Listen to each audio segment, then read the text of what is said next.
Assalamualaikum warahmatullahi taala wabarakatuh. Selamat sejahtera. Tuan-tuan, tolong share, tolong like, tolong subscribe. Pertama sekali tahniah kita ucapkan kepada Pulai dan juga Simpang Jeram kerana telah memenangi pilihan raya. Tahniah tuan-tuan.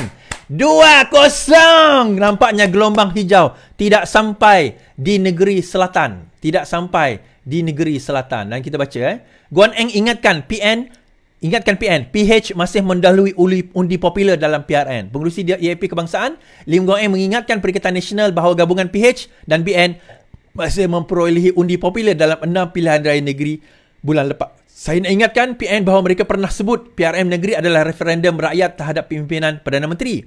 Tetapi PHBN menang undi popular dengan 49.5% berbanding dengan 49.3%. Perkara pokoknya lah rakyat Malaysia tolak PN dan kita harus bina kemenangan di Johor sebagai satu landasan untuk memenangi semula kawasan Perikatan Nasional. Ini nak cerita lah tuan-tuan. Ini sekarang saya dah boleh cerita sebab dah habis dah pilihan raya. Okey, untuk maklumat yang kami dapat sebenarnya di Pulai kita boleh menang dengan selesa. Tapi saya tak nak cerita lah data yang kami dapat pada waktu itu. Di Pulai kita boleh menang. Sebab itu saya tak risau sangat dengan Pulai. Cuma di Simpang Jeram kita pada masa itu agak 50-50 pada peringkat awal. Dapatan kita daripada peringkat awal, kita dapati daripada 13 daerah mengundi, kita hanya boleh menang 6 kalau tak silap saya. Sikit saja lebih daripada yang sepatutnya. 6 pada waktu itu. Pada yang ini sebaik saja selepas pengumuman calon tetapi selepas pengumuman calon tetapi sebelum penamaan calon. Calon dah diumumkan oleh Amanah tetapi setelah penamaan calon. Peristiwa ini, dapatan yang kami dapat ini setelah penamaan calon, kita mendapati di Pulai, daripada 30 lebih daerah mengundi, kita boleh menang 20. So, Pulai, kita boleh menang selesa. Di Jeram, Simpang Jeram pula, kita dapati bahawa daripada 13 ke 14 daerah mengundi, kita hanya boleh menang pada waktu itu, dapatan mendapati lebih kurang 6 saja. 6. So, lebih sikit daripada separuh. So, kita kena kerja lebih dari Simpang Jeram. Cuma saya tidak dibenarkan mendedahkan data ini sebelum dah habis lah. Sehingga dah habis lah. Jadi, kita hanya beritahu orang-orang tertentu apa keadaan dan sebagainya. So, kena kerja lebih dekat daerah mengundi mana dan mana. So, akhirnya kita dapat keputusan. Tahniah saya ucapkan kepada rakyat Johor.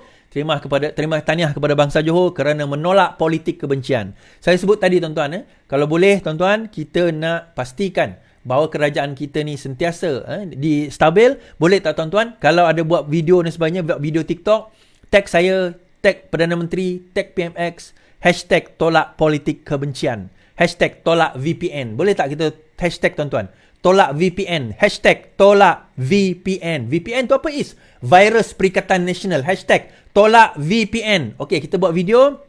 Saya nak tuan-tuan kalau ada video TikTok dan sebagainya, kalau ada video Facebook, video YouTube, just buat rakaman. Assalamualaikum. Kenapa saya Assalamualaikum. Kenapa saya cintakan Malaysia? Saya cintakan Malaysia kerana ... Saya perlukan perpaduan kerana sekian. Saya tolak politik kebencian kerana sekian-sekian. Itu contoh. Kalau boleh. Kalau tak kerti pun buatlah skrip. Tak apalah. Pandai-pandailah tuan-tuan nak buat video TikTok macam mana. Hashtag tolak VPN. Boleh tak tuan-tuan? Tuan-tuan buat hashtag tolak VPN. Nanti saya klik hashtag tolak VPN tu. Nanti akan keluar video yang hashtag tolak VPN tu. Nanti tuan-tuan video-video tu mana yang sempat saya akan share. Saya akan share tuan-tuan di dalam live saya. InsyaAllah. So itu kadang-kadang saya nak tegur juga lah orang-orang kita sendiri kan. Terutama bila dia nak mengadakan perhimpunan ni. Kenapa nak mengadakan perhimpunan? KDN perlu ambil tindakan kepada mereka. Tangkap mereka. Kalaulah ada IXA, masukkan ke dalam IXA. Saya kata saya tak setuju. Again saya kata, bila kita bercakap soal reformasi, again kita bercakap soal keadilan. Keadilan itu pada semua. Pada kawan dan pada lawan kita. Ada orang kata, tapi kita ingat, buat baik berpada-pada. Buat baik tu agak-agak lah buat baik. Ya betul, berpada-pada. Berpada-pada dalam kerangka dibenarkan. Mereka berhimpun. Geng-geng VPN ni, dia orang nak berhimpun, itu kerangka undang-undang. Dia nak berhimpun, itu hak dia. Yang dijamin oleh perlembagaan dan demokrasi. Itu hak dia nak berhimpun. Nah, soalannya, kalau mereka berhimpun menyebarkan kebencian, kita marah, kita buat apa? Kita nak buat apa? Alah, kita tak payah buat apa. Kerajaan lah kena buat. Kerajaan kena tangkap mereka. Kenapa? So, sebagai balasan kepada apa mereka lakukan, sebagai rakyat yang tak ada kuasa macam kita ni, kita boleh sebarkan politik kasih sayang. Kita sebarkan kenapa kita sayangkan negara kita ni. 60 tahun negara ni dibina, tuan-tuan. Saya pun tak sempat nak tengok negara tu dibina. Tetapi kita nampak daripada saya lahir tahun 77 ni, daripada saya kecil ni janggut pun dah putih dah ni, tuan-tuan. Kita dapat nampak bagaimana progres naik dan turun negara ini. Dan naik turun negara ini kita pilih bersama. Saya duduk overseas lama, tuan-tuan. Saya dah tengok negara luar. Alhamdulillah. Saya diberikan sedikit rezeki. Bukan sebab saya kaya, tapi saya dibagi rezeki untuk mengembara. Mak parent saya bukan orang senang. Mengembara, melihat dunia. Dan saya rasa, walaupun bagaimana negara Malaysia ni orang pandang, tapi saya kata Malaysia lah tempat saya kembali. Saya boleh berhijrah ke negara luar, tinggal kat negara luar. The grass will always be greener on the other side, orang kata. Tetapi saya pilih untuk stay kat dalam negara Malaysia. Sebab saya kata, kita boleh pindah daripada kerosakan kepada yang lebih baik. Tetapi kita tak akan merubah apa-apa. Yang kita rubah diri kita je lah.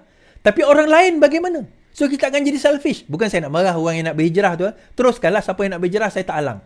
Tetapi yang nak stay tu, kita kena ingat kenapa kita stay. Kenapa kita berada dalam negara kita ni. Kita sama ada boleh lihat saja atau kita boleh buat perubahan. Itu soalan, itu pada kita. Kita ni yang kena lihat. Kita yang kena pastikan. Kita nak buat perubahan atau kita lihat saja. Atau kita komplain saja. Ada macam itu kan, komplain. Ni kenapa lah RTM tak keluarkan berita, RTM tak keluarkan cerita ni, RTM tak bagi tahu. Tuan-tuan, RTM ada keluar benda tu 30 kali. Korang ni tak tengok RTM. Lepas tu nak komplain. Kan? Masa tengok tu masih 5 minit. 5 minit je dia tengok. Dia tak tengok macam mana dia tengok zaman dulu kan. RTM ni, dia dah keluarkan berita selalu, cerita selalu tentang benda tersebut. Kita je yang tak tengok. Saya lah, termasuk saya lah guilty benda tu juga. Lepas tu kita dok komplain. Tak, kita komplain. Habis kita buat apa? Kita ni buat apa, tuan-tuan? So, video 1 minit, #tolak VPN, boleh tak? Kita sebarkan sehingga hari ini Malaysia. Mungkin tuan-tuan boleh buat video selamat ulang tahun 60 tahun Malaysia. Kita terima, apa orang kata, kita buat video yang menceritakan patriotik, semangat kecintaan kita kepada Malaysia. Ni semua rakyat ni, Sabah, Sarawak, Semenanjung, kita buat. Dan #tolak VPN. Kenapa kita tolak politik yang akan menghancur baraikan keselamatan dan juga kestabilan politik di dalam negara kita, tuan-tuan.